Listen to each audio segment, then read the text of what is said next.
Si tu aimes le contenu tennis de qualité sur YouTube et que tu veux suivre Wimbledon 2022 dans les meilleures conditions, abonne-toi juste ici, mon très cher Goat. Rafael Nadal vient de décaloter VDZ. Est-il un joueur intimidant? Gros débat dans cette vidéo. Kyrgios qui enchaîne et la grosse dinguerie de Tiafoe, c'est le programme succulent de votre nouveau digest de Wimbledon et on attaque juste après ça.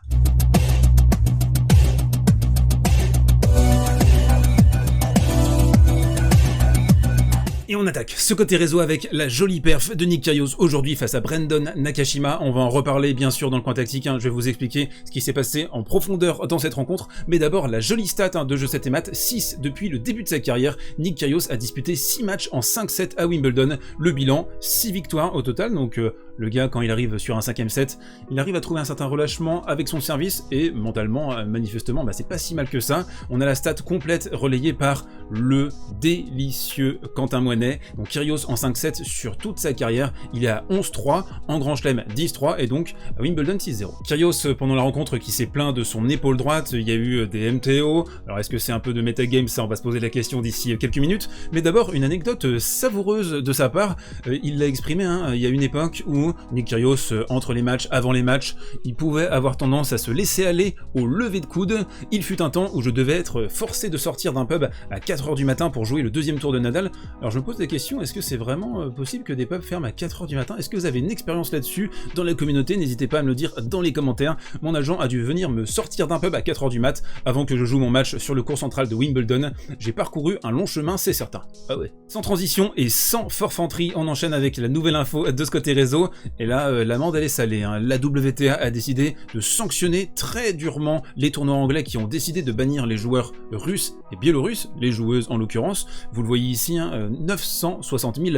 € d'amende pour les tournois de Nottingham, Eastbourne et Birmingham. Donc là on a le détail exprimé ici sur cet article de We Love Tennis et on a eu également la réaction de la secrétaire à la culture.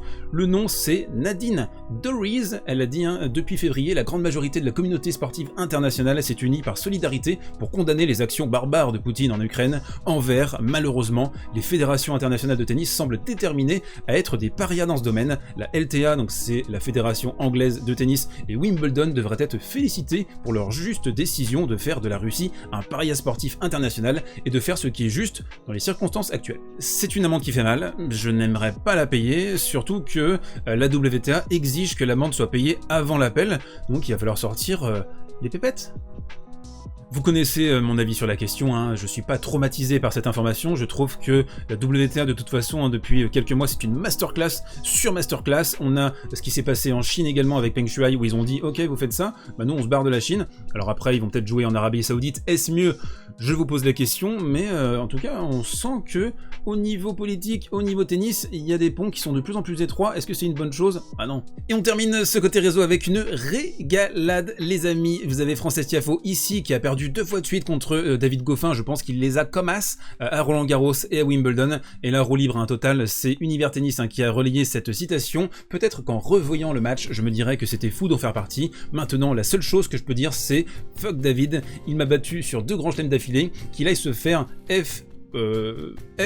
Il y a des enfants qui m'écoutent, il y a même d'ailleurs que des enfants qui m'écoutent, donc je ne peux pas, décemment pas dire ce genre de mots, mais voilà, Tiafoe qui continue ce genre de conférence de presse électrisante. En tout cas il a pas sa langue dans sa poche, il est marrant sur un court, on l'a vu enlacer également une juge de ligne, il est tombé dessus.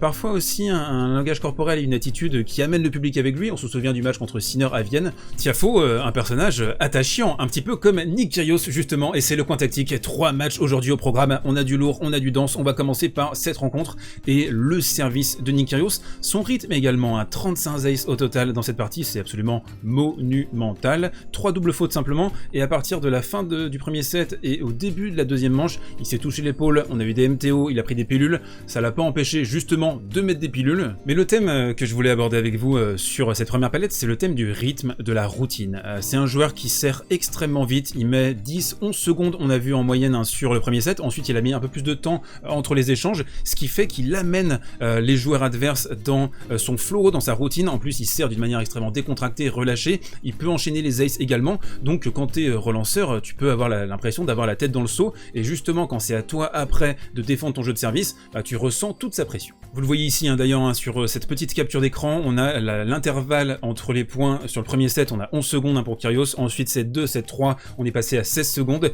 et sur le set 4, il était à 25 secondes, hein, ce qui est la limite. Alors, il y a cette question du MTO, de plusieurs MTO d'ailleurs, au niveau de son épaule.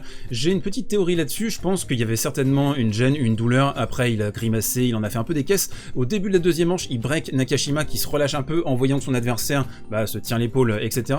Je pense que Nick Kyrgios, il a compris quelque chose, il a débloqué quelque chose au niveau du mind game, intéressant à suivre. On a parlé du service de Nick Kyrgios et il y a également un autre versant à sa domination sur le gazon, c'est vraiment un joueur qui est extrêmement performant sur cette surface, c'est la pression qu'il arrive à imposer, à instiller sur les retours de service. Ici par exemple, il va se jeter dans la balle avec une économie de mouvement hein, en revers, ça on en a déjà parlé, donc le revers va aller droit devant dans la lulu, ça va faire 6-2, Nakashima au préalable qui a fait une double faute parce que tu sais que sur une deuxième balle, ici par exemple, tu vas te faire agresser, donc il force ses adversaires, jeunes en plus hein, en l'occurrence, à prendre des risques, à réfléchir et à leur rentrer dans le cerveau. Un mot également hein, dans cette rencontre sur Brandon Nakashima, peut-être que certains d'entre vous l'ont découvert à l'occasion de cette rencontre. On a un joueur qui a vraiment un full package, hein, qui est déjà très bien développé au niveau tactique. Je trouve qu'il fait les bons choix, il y a une belle technique. Alors le service, va falloir améliorer ça, hein. Il fait 1m88, 10 doubles fautes dans l'ensemble de la rencontre. Il a subi la pression de Nick Kyrgios bien entendu. Reste qu'au niveau des intentions de jeu et de l'envie d'aller vers l'avant, ça a été je trouve vraiment pertinent de sa part. Il est à 30 sur 43 à la volée. Ici un joli déploiement pour aller déposer une petite volée délicieuse juste derrière le câble, tout ce qu'on aime. Dernière petite capture d'écran sur cette rencontre avant de passer à Rafael Nadal. Nick Kyrgios dans cette partie qui a encore une fois montré l'étendue de son talent tennistique, de sa technique. Ici, il va tenir la diagonale revers 4, 5, 6 fois. Le revers, c'est vraiment le coup majeur hein, chez Nakashima. Et là, on va passer sous la balle. Soudainement, on va surprendre son adversaire. On va mettre une petite amortie succulente juste autour de la petite bande blanche. On va faire le point forcément. Allez, on bascule hein, sur le match de Rafael Nadal désormais qui s'est terminé il y a quelques minutes maintenant contre VDZ. Un peu de rab, on est 5-2 dans la troisième manche. Il s'est fait un tout petit peu peur hein, à aller jusqu'au tie-break de la troisième manche. Il a réussi à boucler ça en 3. Mais une grande question qu'on va se poser dans cette vidéo, un véritable thème hein, qu'on va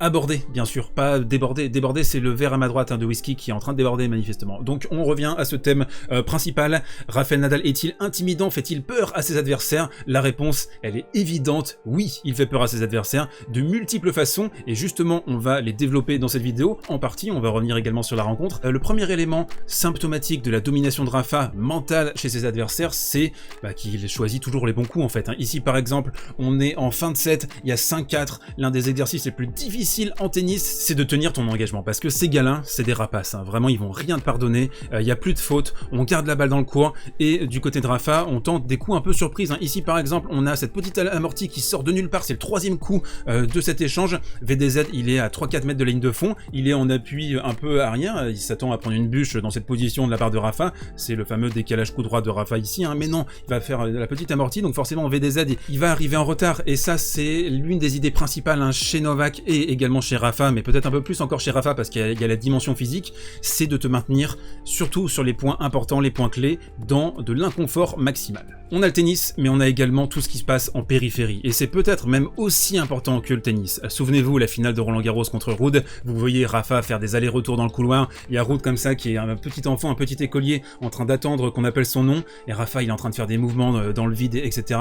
On a également ce qui s'est passé hein, contre Sonego, où il appelle Sonego au filet, il lui dit viens là petit, les petits cris, 3 secondes après ta frappe, tu vas te calmer je pense à ce niveau-là, et ici hein, forcément on a également amené son adversaire dans son rythme, tu vas attendre, je suis pas prêt, je mets mes serviettes dans le petit box, je reviens, j'essaie de t'amener dans un rythme lent, et du coup on est vraiment sur une antithèse hein, de Nick Kyrgios qui lui est vraiment sur le speed, hein, 10, 11, 12 secondes entre les points. Rafa lui il tank, il fait attendre son adversaire, ce qui fait que quand l'adversaire est dans un flow positif, il y a de très grandes chances qu'il arrive à lui casser son momentum. Alors on a également après le toss la course, il y a beaucoup de choses, il y a beaucoup d'éléments quand tu affrontes Nadal qui te font dire que c'est lui qui domine l'espace-temps, et en plus il est si fort tennistiquement. Alors là par exemple il va extraire une double faute sur une balle de 7, ça arrive pas par hasard, c'est parce que le gars il a la tête qui explose, il est sous tension, il a Rafa en face. Donc oui, hein, pour résumer, il y a de l'intimidation, bien sûr, il y a une face intimidante chez Rafael Nadal, mais s'il y avait que ça, ce serait pas le champion monumental qu'il est à l'heure actuelle avec 22 grands chelems. On a également des qualités tennistiques et un ajustement progressif par rapport à la surface sur gazon. On l'a bien senti, hein, depuis le début du tournoi, il a réussi à trouver un peu plus ses marques, hein, sur cette surface, et notamment à la volée, bien sentir quand tu fais une accélération, par exemple dans cette position, bien monter, dans le bon tempo. Ah, il est très bas, hein, vous le voyez ici, hein, il est très compact, il va faire un mouvement parfait, hein, de droite à gauche, sous la balle, hein, pour la garder extrêmement basse et rasante, fusante, ne pas rebondir sur le gazon, forcément VDZ sera battu. Un autre élément d'importance sur la deuxième semaine à Wimbledon, et ça, observez-le bien, hein, on a désormais cette petite bande un peu jaunie derrière la ligne, et c'est totalement à l'avantage de Rafa. Rafa, sur son premier match, deuxième match, c'était des petits pas, on tapotait, on faisait attention de pas tomber, de pas se bloquer le genou, des genoux qui sont fragiles chez Rafa, un physique globalement, même s'il est extrêmement musculeux, qui a pu défaillir dans sa carrière. Et là, j'ai trouvé, hein, sur les reprises d'appui, même s'il est un peu à l'extérieur de cette fameuse bande, il était beaucoup plus à son aise sur cette rencontre. Terminons enfin avec l'une des armes secrètes, maîtresse, rare mais précieuse, j'ai envie de vous dire, le revers long ligne. Ça lui a servi dans le tie-break de la troisième manche, ici également, hein, pour débreaker immédiatement sur le début de la troisième manche. C'est pas un coup qui est attendu dans l'arsenal de Rafa. Rafa, habituellement dans cette position, il va envoyer un revers plein fer dans la diagonale, mais là, VDZ, il est en attente justement dans cette position, donc il va s'engager ici. Je trouve que c'est un des nombreux ajustements de Rafa sur cette surface. Il n'est pas attendu, hein, forcément dans ce secteur. C'est une prise de risque, hein, qui est évidente, mais qui a très bien payé dans cette rencontre, et je vais continuer à observer ce coup sur la suite de son tournoi. En tout cas, hein, si on doit résumer, qualité tennistique au rendez-vous. Au niveau mental, on sent qu'il y a une domination, il y a un edge qui est monumental par rapport à ses adversaires. Alors qui peut l'arrêter sur ce Wimbledon? Nick Kyrgios peut-être en demi-finale? J'y crois moyen. Novak Djokovic en finale? J'y crois un peu plus. Dites-moi dans les commentaires, est-ce que vous voyez Rafa remporter un 23e Grand Chelem ce dimanche? Plus assez de temps, hein, pour parler de Garin, mais c'était une dinguerie absolue cette rencontre. On enchaîne avec le coin prono sponsorisé par les poteaux de Sobet, hein, qui sont encore au rendez-vous. 3e challenge Wimbledon sur l'application. Si vous voulez participer, n'hésitez pas à télécharger l'application dans la description, rentrez le code promo SV et rentrez à minima 5 pronostics sur le challenge Wimbledon number 3. On a 2 matchs au programme demain, les débuts des quarts de finale, Novak Djokovic versus Yannick Sinner. Ça, vous avez le pronostic dans l'application directement. Pour la deuxième demi-finale, j'ai placé bien entendu le futur numéro 1 mondial Cameron Norrie devant David Goffin. La cote est à 1,42. Donnez-moi votre pronostic dans les commentaires. On se retrouve demain pour en parler. D'ici là, portez-vous bien, prenez soin de vous et mangez des fraises.